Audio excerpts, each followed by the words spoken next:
Are you tired of hearing mental health from a superficial view and want to hear about realistic views? Well, you come to the right place, a space where healing is central, but also normalized. Your hosts, Danica and Myra, who are in the mental health field, will explore topics that help promote healing in your everyday life. Through our podcast, you will get the real and the work to focus on your healing. Welcome to Black Women Healing Podcast.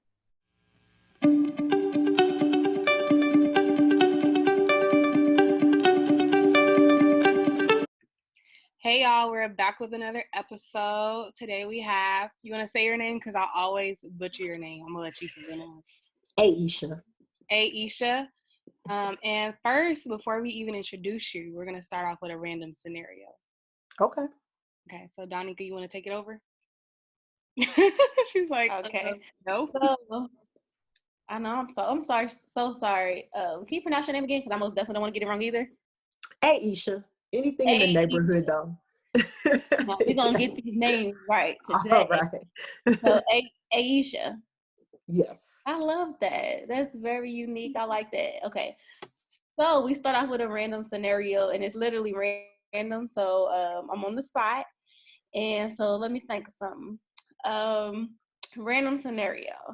If you had to survive off of one food, one type of food for the rest of your life, what would that food be? One dish. So one dish? Like it gotta be like spaghetti or chili, chicken, like one dish, yeah. I think I'm just gonna do, like, this is gonna be so basic, but I'm gonna do a Buddha bowl with like black beans, rice, and like Brussels sprouts, just because I can get my protein in and I ain't got to worry about, I'm trying to be responsible. Dang.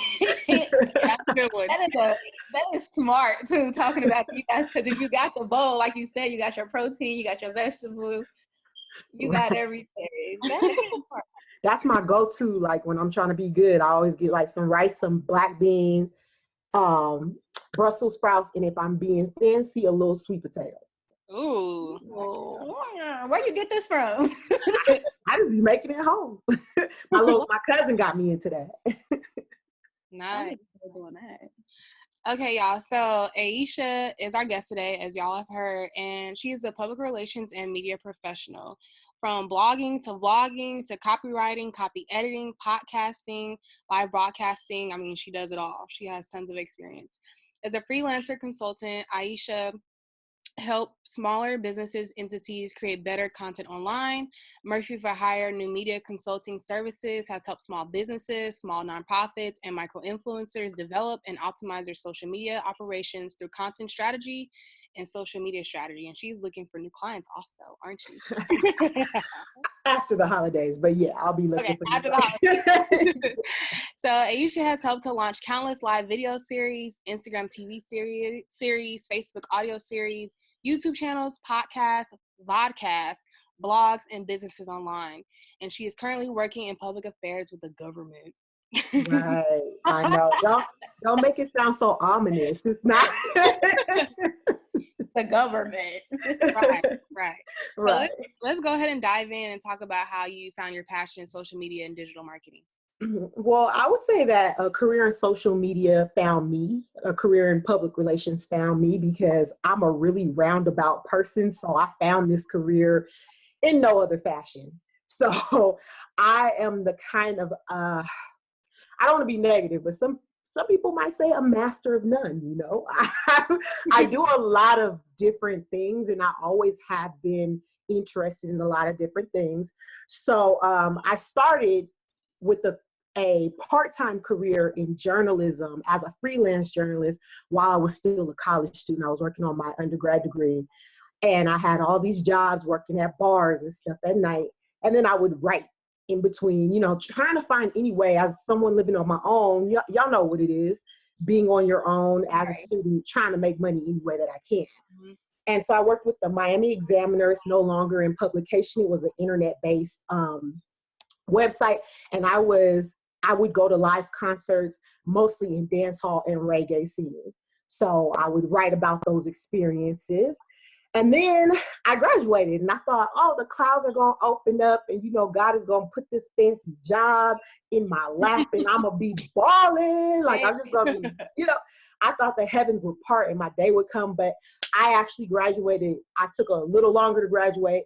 I got, I finished school in 2008, right during the housing bubble collapse. Mm-hmm. And nobody wanted to hire me in Miami. It was like, that little degree is cute, girl, but yeah, we ain't got no jobs for you. Have a nice day. So I wanted to go to law school, but I didn't have a steady career and my family was struggling back in Cali. So I just went ahead and I said, let me find whatever job I could get. I started selling. First job that I got that would take me, it was selling cruise ship packages, cold calling people. I would be calling people Sunday morning. They weren't thinking about no cruise. I just happened to get their number. They cussed me out, hang up on me. Then I was selling education and I got better at selling. At that point, I was working for a for-profit university. The reason why I'm spending so much of my time on selling, because it was like an integral part of who I am today and how I got into this space. Mm-hmm. So basically, I hated selling because I would always get in trouble because I would tell the truth. Like, you can't use this degree to be a doctor. It's online. No, if you want to be a doctor, you need to go to a 4-year. I would get in so much trouble. But I would convert the people who were maybe looking to get a master's degree, who had the cash to pay for it, because I have a conscience. So eventually, I learned all about sales psychology. I learned about consumer psychology. I learned all the tricks of the trade and how to build rapport with people to get them to convert into a customer. And like a lot of what I didn't know at the time was a lot of these companies, when we would have our training people come in, they would have psychology background. So they would be able to give us insight into buyer behavior and they would be designing the programs and stuff so that we can understand the consumer's thought and be able to sell them, you know, what we wanted to sell them. So through that, I started thinking, I'm like, I can write. I have a strong writing background. I know about sales and marketing. I could be a publicist. So that's how I got to where I was today, because now social media is very much, even though I do more strategy, social media is very much a part of the strategy. So my whole sales, my whole journey, all that random stuff came together to put me into this industry. Nice. Okay. So what are the impacts that you would say, like being somebody so heavily in social media, marketing, PR, what would you say the effects are, the impacts that it's had like on your life personally? Well, I would say this. It's had some positive impacts on me. I've got to travel, you know, have companies fly me out to come to Dallas one time. And I taught all these kids how to use social media. I had a per diem, and I've had other situations like that. Things that I was never able to do as an entrepreneur, I was able to do through this career. So there's that positive aspect of it, but there is a negative side to it, where it's like, I would prefer that you email me or text me or DM me a lot of the times.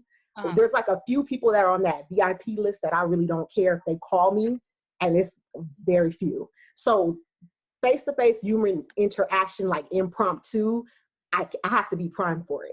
So I feel like I didn't used to be like that, but now I prefer that layer of like barrier through texting and stuff like that, and not necessarily face-to-face. So that's like one of the negatives for me. Can you talk a little bit more about that? Now I'm interested.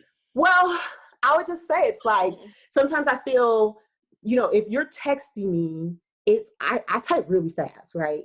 I probably type like adjusted with errors, probably like 65 words a minute.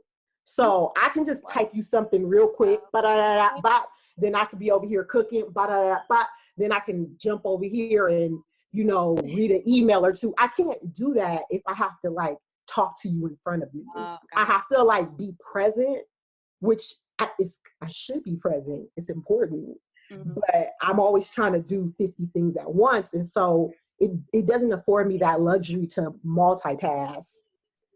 You know, if I have to be present and you have to see that I'm into what you're talking about.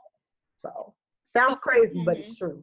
So what does that look like with like when you actually have to have human interactions? Like let's say like you go on a date or something with a friend or you're out with friends. What does that look like?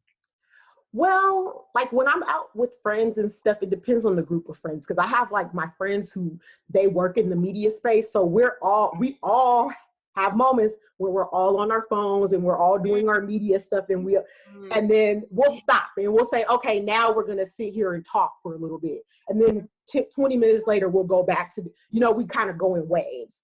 Yeah. But like, it's been an issue with like my friends that I've known since high school where they'd be like, oh my God, why do you always have to do this? And why do you always have to do that? And it was an issue to where it's like, I'll see y'all once or twice a year because y'all be getting on my nerves because you don't accept me for who I am.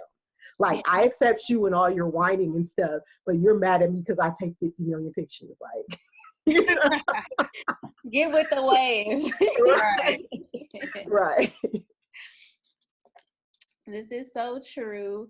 So as you all can see, today we're going to be focusing on social media and its effects on women, in particular Black women. And so I want to ask you for a little bit, let's go dive a little deep into it and talk about both the good and the bad effects of social media, especially on Black women. What would you say?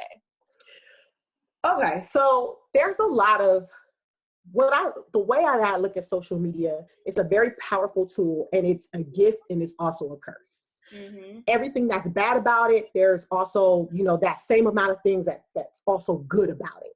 So the key to it is just balance, but that's not realistic. We live in like a society where imbalance is so common. So I would say the good part of it is that it totally shifted the paradigm of communication.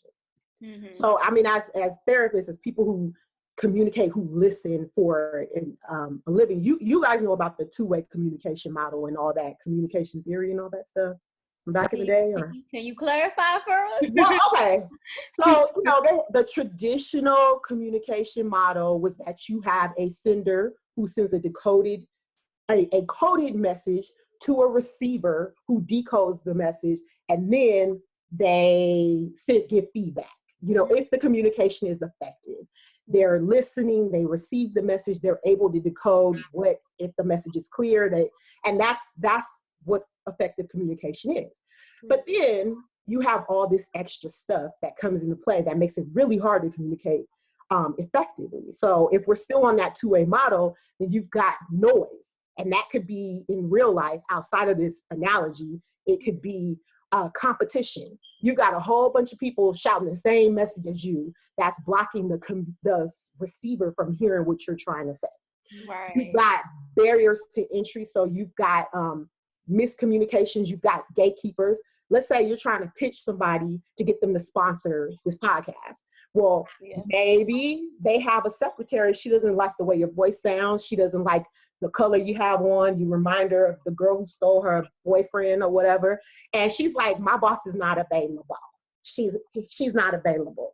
So you have all these different things that can block communication. With social media, it's just a paradigm, and it removes some of those barriers to entry and kind of streamlines communication. So that's one of the reasons why in my field it's been so revolutionary, in a sense, to even where people like me are kind of being taken out of a job in some scenarios, because now people who didn't have the know-how and the resources are able to gain some knowledge and get to who they're trying to reach a little bit faster. Yeah. So, and then you can build a tribe, you can find people who are like-minded like you online. You can start movements online. You can, if you're an introverted person who doesn't like talking, this is perfect. You can get on a podcast and pretend like you're talking to your best friend and still get your word out there, where before getting in front of people, you might not have been able to do that because you would have been too nervous. Mm-hmm. So it's the positives, but then some of the same things that are positive can also be negatives when it's like overboard as well too. So I would say the negatives would be things like, there's so many. So the positives was strong though, y'all. The positive. I mean, Right. it's strong because it's revolutionary when you use it consistently and strategically, and you're not just on there to see what your baby daddy is doing or what your cousin is doing. Oof. It can be revolutionary what you can do with the power of the internet. Mm-hmm. But then, like, let's think about negative messaging. Well, you can get it amplified from 50 different channels coming at you, bombarded with it. It's like beating a dead horse. You know, when a negative story goes viral and you just kind of have to log out because it's like, it becomes toxic. Mm-hmm. Everyone's talking about it. Everyone has an opinion about it. And it can just become so overwhelming. And there are things like negative, just way we can get flexing in my complexion and black girl magic. Then you get these ashy, I mean, no shade to hoteps, but hotep hashtags, like where they hate black women or they hate, you know, and that's how I say it is like the overarching issues with social media. I think everyone has them, but I do think, you know, it affects black women specifically in the way that the internet is just a digital reflection of what's already going on in our society. Mm-hmm. So some people live to troll black women. So then that's further exploded and amplified online and blown up and given to you way more consistently with access from your smartphone, which you keep in your pocket and your hand all day. So it can be very toxic for us with all the negative imagery and we being positioned as black women as the villain of like our community in the world. Like, I'm not trying to like say we're victims because I don't accept that, but there's a lot of trolling of our community online. Absolutely. Are y'all hearing Aisha though? Because these gems that are being dropped, I'm hearing it, and the thing that I really like that you was talking about was like the communication piece and how you talked about the psychology of it. What was it called again? The two-way communication model. The two-way communication model and how we receive information. And so now with the social media piece of it, it's just amplified. Yeah. And so we have all of this information, but we have to like filter through it to find the positives.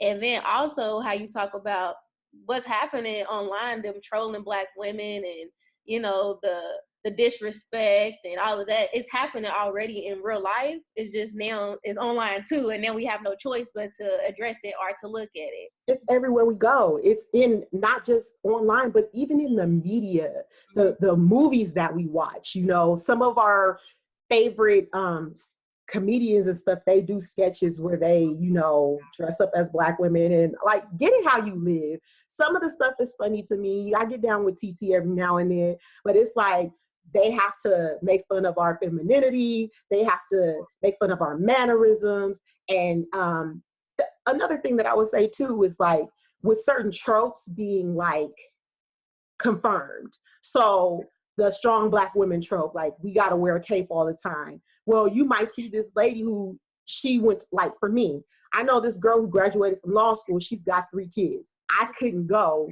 because I was like, the money. And I'm like, oh, she's so much better than I am because she was able to do what I couldn't.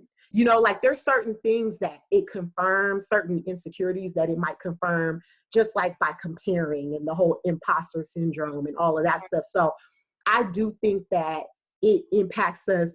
I mean, I think it impacts us the same, but I think it impacts us differently because we have different issues, and then it's on our phone screen all day, every day. Right. And I want to move on, but I have a question because sure. What you just said about like with social media, especially with black men and even like white people and white men in general, like not even just people, everybody but black women making fun of black women online. Those were some of the first like social media videos, like through the Vines and all of that. It was making fun of black women. Black girls be like, that was like the biggest one. It's like, and it's so interesting how it continues to happen though. Like it hasn't stopped. It's continued to happen. And like, I don't know, what are your thoughts on that? What do you think is happening there? I mean, I think that like I said, I feel like a lot of stuff that happens on social media is just exploded. It's just what we've already had in our real life in digital form, just blown up, just larger, because it's so much more consistent. It can reach so many other people. And there's actually an article that I was reading on Essence that was talking about that, where it's like, okay, we can scroll past this stuff and we don't have to laugh, like, because we don't find it funny. And it's okay if we don't support these people. And it's okay. Like, back to the Mammy figures that were presented in early Hollywood and things like that. And like, it's really not a new game. This is not even original. It's like y'all just doing stuff they was doing it, and you just using common terms. You know what I'm saying? And I'm just thankful that they have that platform, but we have platforms like this where we can sit and talk about it and point it out and let other Black women know, like, no, girl, you're not tripping. They are trolling us, and we're better than that. Exactly. If y'all don't know what the Mammy is, it's on display at the California African American Museum right now, and I believe it's on display until like February or March. So I highly suggest y'all go check it out so that you can learn more about it. So I'm gonna jump into the next question. How is social media set up for the consumer to consume from like what you learn? So it's one of the biggest ways that these social media platforms generate revenue is through ads targeting. So one of the things that I did used to do is I used to target ads for companies. We would do ad campaigns, and Facebook specifically has done a really, all of them have done a great job, but Facebook is really leading the way in having these very specific ad targets.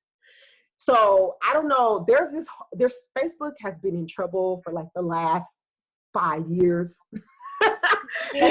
Zuckerberg had to go up to the Senate, and they think like, ooh, it's this magic internet, So they don't understand anything he's talking about. But one thing they got in trouble with was HUD.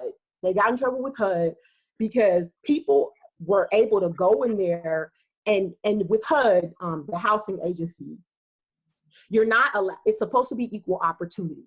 So you can't target people by race and religion and gender and even, earnings to a certain extent. They have to be able to afford where they can live. People were going in there and were like, I'm going to target this ad for this rental complex, but I don't want Blacks. So you can exclude demographics by race. You can exclude certain income brackets. You can exclude, like, if I wanted to target Black people without targeting Black people, I could say, without saying specifically African American, I could be like, people who like Essence, people who listen to Black Women Healing podcasts, because I'm assuming they're Black. I don't want anybody who has liked this page to be able to see this ad or whatever. So it sounds horrible, but because it is horrible. And so because this is such new terrain and it's heavily unregulated, HUD hadn't thought to say, hey, you guys can't do housing ads. And it wasn't a problem until it was, where somehow somebody internal went and whistled and blew that whistle and said, hey, they're over here being racist and violating HUD policies. And so that was actually the first offense a long time. He got in trouble for that a long time ago, because to his defense, you can't foresee every problem that this Frankenstein-like creation that you made is gonna create. But that's just one of the ways. There's certain things you can do, like specifically, if someone clicked on the ad and then went on to use a credit card to purchase off of that ad that they clicked on within Facebook, I can target people who made a purchase via Facebook ad, via credit card within the last 90 days. And if I'm selling these hats, that's how specific the targets can get. And there's millions of things that you can target. You can target down to zip codes. Wow. Yeah, I noticed that when we use that. We use the Facebook and Instagram ad to promote our Black Women Healing Healing podcast launch party. Shout out to those who went, Yeah, I was there. including a. And so when I was like putting in all the stuff, it was one, I recognized that, especially with Facebook, if you have a business page or a page on there, people who's your friends are not getting to see the stuff you posting. Right. You literally have to, they want you to pay to like for your that type of business page for your friends to even see it. So it's like when we post and we only getting like 11 interactions and we like, what? Right. Like how is only 11 people or even 20 people seeing it when combined my friends and Myra's friends, you know, it's so many more people our post should be reaching, but it's because they're like forcing you. They want you to invest and pay to then boost your post. And then it is very directed where it's like, do you want to, you know, different areas? Do you want people in Los Angeles? Do you want like mainly men or women? And then you paying to promote whatever you're trying to do. Right. So it sucks though, because it's like, why come my friends can't already see this? But that's Facebook is winning right now. It's winning, but I'll say this. They prioritize ads content, and I won't get off into the algorithm because honestly, like nobody knows that they change it so often. But either that, you're going to spend a lot of money or you're going to spend a lot of time. Like those 12-year-olds and 13-year-olds, that's how old you're supposed to be on Facebook and Instagram, okay? You know, those little them teenagers who have like 50,000 followers because they ain't got nothing but time to sit there and like and interact all day. Like it's either time or money that you're going to pay to get in front of people. And because they engage so much, that's why their page is able to get more people to come to it because they're on it literally like clocking in 12 hours shifts. You know what I'm saying? And I don't know who has time for that because I don't. And I work in media and I still don't have time for that. That's so interesting though, because the next question talks about what are your thoughts on social media cleanses, because especially, I mean, not only for the young ones, but we, like you said, we be on our phones. We usually are on social media a lot. So what do you think about those social media cleanses? Well, before I roll into that, real quick, I just want to touch on one more thing because I don't think I said it. With all the targets and stuff, that's one piece of it. But then you have the content piece of how people market to you, and people market to your pain. That's part of consumer and buyer behavior. People don't buy stuff just because you're like, look at my pretty product. They buy it because it somehow enhances their life or their experience. It makes them feel better. It makes them attain something that they want to attain. So selling 101, they always tell you that people are thinking about the with them, what's in it for me. And you have to line up your product and your experience or whatever it is you're selling to show them how what you have gratifies them or gives them something in some type of way. So you have all the targets that they're targeting you with, plus this very strategically laid out content that's speaking to your pain. I don't know, you want to be 10 pounds lighter, you want to look prettier and attract better guys, like whatever it is, they're going to find a way to work that pain. So you can say, wow, if I buy this thing, if I take this course, if I like this page, I'm going to learn what I need to learn to be who I need to be. So that's something I always try to share with like young girls and young guys, even too, is like, there's nothing wrong with you. Like we have worked on this to get you to convert. My industry has done this. You're fine the way that you are. And there's her name is Jamila Jamil. She's an actress. I love her. She has a project called iWay. And she calls out all advertising companies that use shady practices. And like she takes them down on social media. I mean, she's brutal. But she breaks down and adds to show how it's preying on people's insecurities. So like if you know anybody who's suffering with that and who consumes a lot of medium, send them her way. And they can see like what advertising and marketing and PR does. So, but to go into what you were saying about social media detoxes, I think it's necessary. Absolutely. You need to do it. I need to do it way more. Have you guys done one before, or like, do you do it often? Just recently did one. Okay. I do it a lot.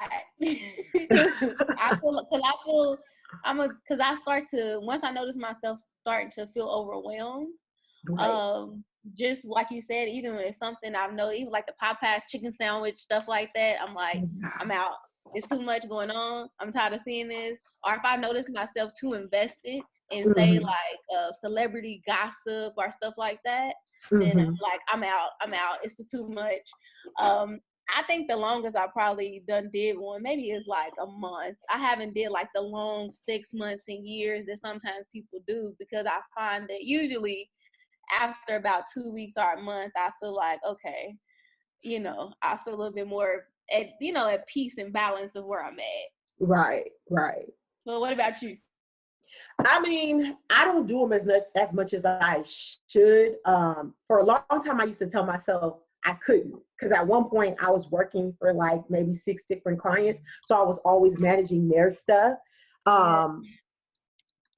It's really crazy.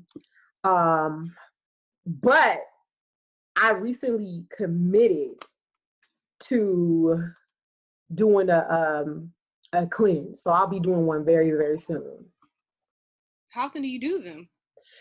I try to do them like in blocks. Like I'm not gonna go on for 8 hours. On this day. I have certain days where I do it like that, where I'll have blackout times. But sometimes I'll do a weekend. But I want to do one where I go for like a few months. Like that's going to be my thing that I'm going to start the year with. I don't know if I can do it though. What are you, is it because of like your work, or is it just like, what are you thinking is your struggle? Well, because of my work, but also like I have a lot of projects that I like to do. Like I podcast, I write content and things like that. So it's kind of hard to like promote your content without using social media at this point, at least for me, because I'm not hiring anyone else to do it for me at this point. So that's like my biggest thing. But I have to find ways to like manage my content. And there are ways to do that. You can manage your content with the most minimal social media interaction if you're smart and organized. Yeah, Myra's the plug on that. Myra most definitely, this is something called Facebook Studio. It most definitely has helped to like schedule posts and stuff. I know they also have like, what's it called? Hootsuite, you got CoSchedule. Yeah, those are called content management systems. So you don't log into the actual native app, you log into the content management system, and then you can just schedule all your posts and stuff. And that's the way that I deal a lot of times is through content management. Yeah, Myra's the goat on that stuff though. I'll be like, I don't know what to do. I don't know. I don't want to post no more. I'm tired. Right. Myra be knowing what to do. Yep. All right, so that's funny because my best friend, she went on a social media cleanse, ended up being 2 years. Dang. I actually saw one. It's a blog called the Love and Marriage blog, and they have a 2-week detox challenge where like it has 14 different steps and you do 1 step a day.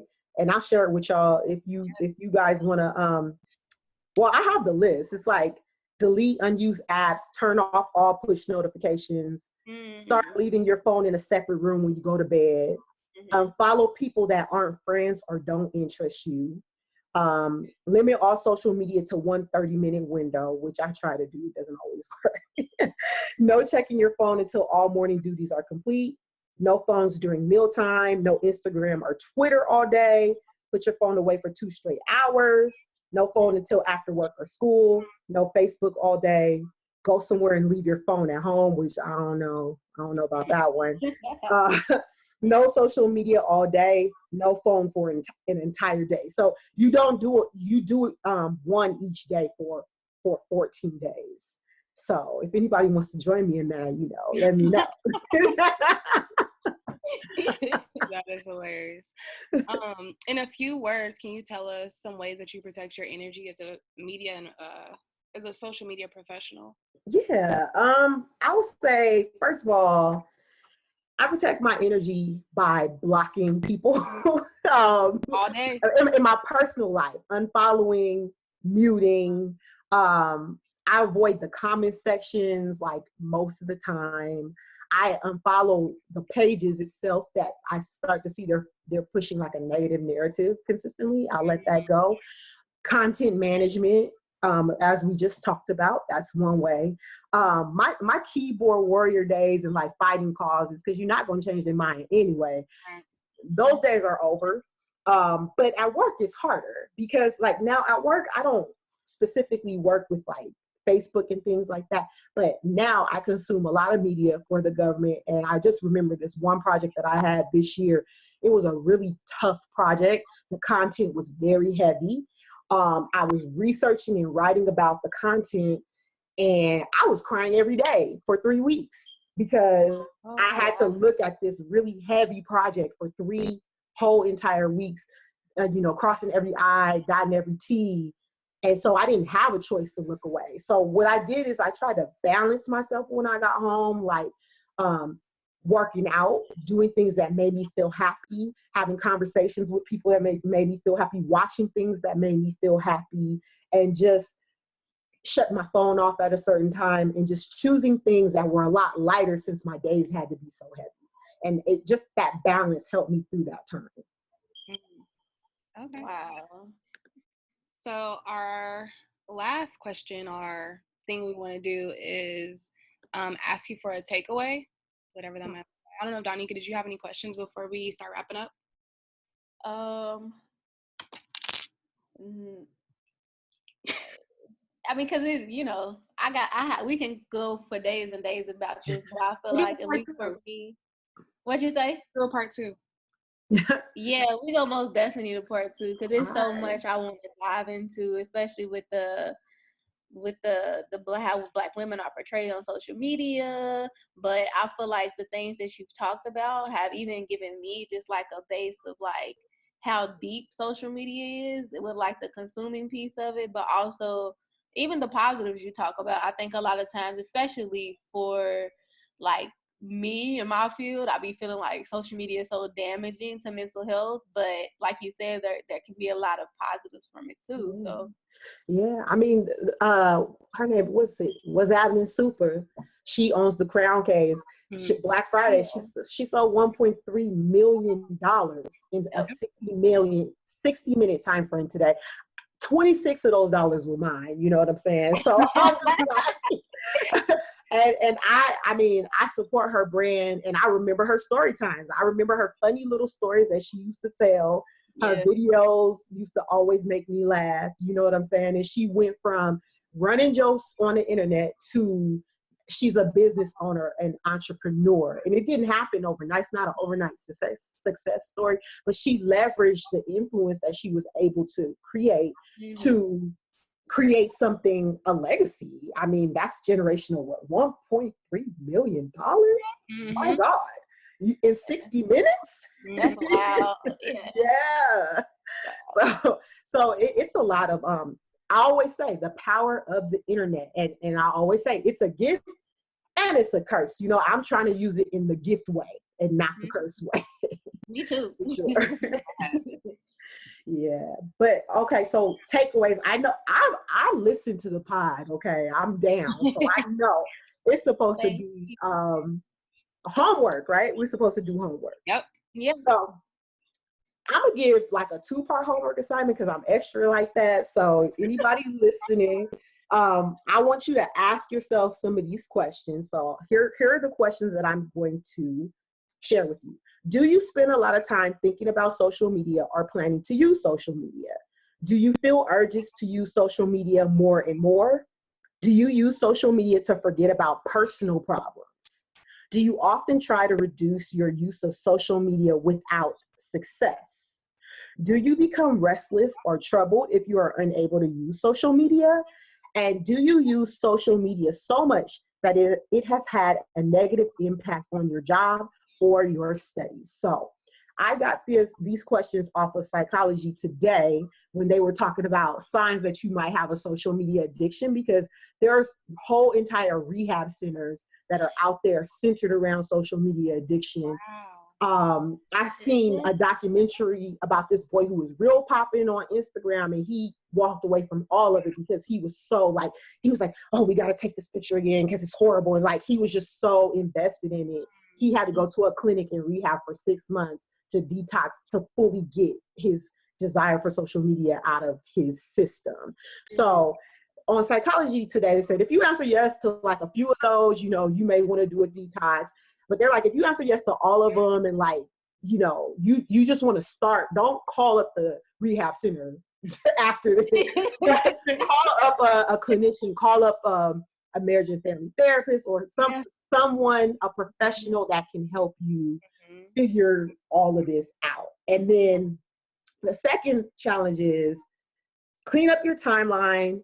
And I'm working on this to limit my timeline on all my social media platforms to the 50 most influential people that I want to follow, all positive people, instead of thousands of people from like you met one time at a club. You know what I'm saying? Like 50 people who really just care about you. Everybody else, you don't have to unfriend your mama and your cousins and them, but just mute them or unfollow them so that if you want to see them, you go find them. But what you see every day was feeding into your spirit and your soul every day is going to be the influential people that you get the most from. Nice. Thank you so much. That was really good. That was like legit homework. I know. Yeah. Well, thank you so much for being on today's pod, and we'll do a part 2 sometime in the future. Yeah. Thank you for having me. Like I said, I listen to the pod. Like, I enjoy it. It's on my commute. It's at my desk, and I love what you guys are doing. So thank you for letting me come into this sacred space. I feel very honored. Thank you so much. Have a good day. Okay. Good night. Bye.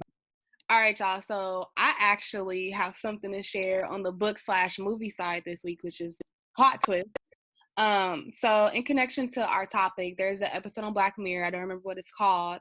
But basically one of the girls in the episode, she basically lives her life through social media, and her life ends up falling to shit because she's so focused on her likes.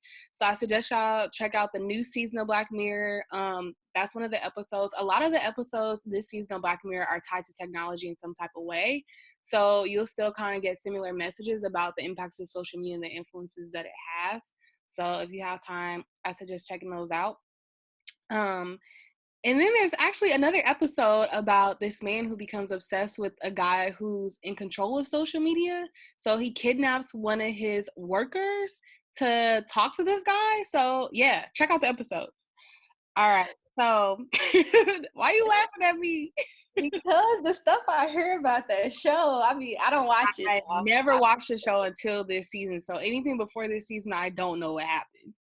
So it be always stuff like that though that just makes my mind just be like, what? You like Twilight Zone, which I'm like Twilight Zone obsessed, like my number one favorite show before Golden Girls. Then is Twilight Zone about the vampires and Bella?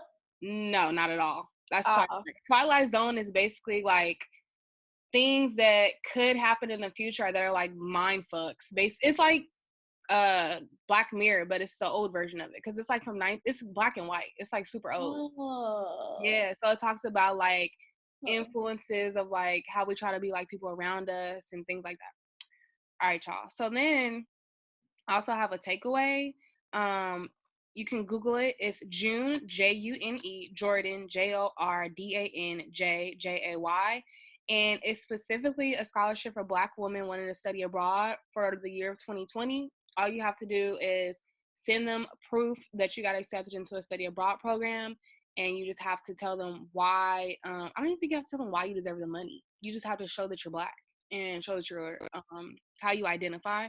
And basically, they're gonna sponsor you to go wherever you decide to go. I believe it's up to $500 or $600. So be sure to check that out. Wow, don't be doing no racial Dolezal stuff, y'all. Anyway, so that's dope that they have that for Black people. It's for Black people or Black women? Black women specifically. Black women specifically to travel abroad.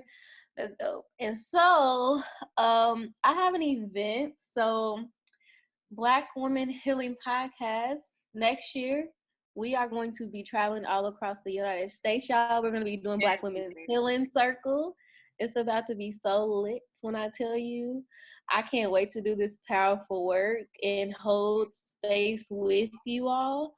But the first one we're going to do is, so if you all don't know, I'm from Louisville, Kentucky. And so I'll be visiting home during the Christmas break. And December 30th, which is a Monday from 6 to 8 p.m., I'll be hosting a Black Women's Healing Circle. And it is completely free. Donations are encouraged because we want to pay it forward for our next events that are going to be out of state in different places. But yeah, I want to invite anyone and everybody who's in Louisville. If you identify as a Black woman, I want to see your face. I think that we're all going to walk away feeling very rejuvenated and impacted in a very powerful way. Yes, yes. And y'all got to stay tuned for the upcoming circles that we have. Thank y'all for tuning into today's podcast. Be sure to drop a comment on any of our platforms or even shoot us an email. We'll be back next Monday. Make sure to tell a friend and tell a friend. And that's it for today's Black Women's Healing Pod.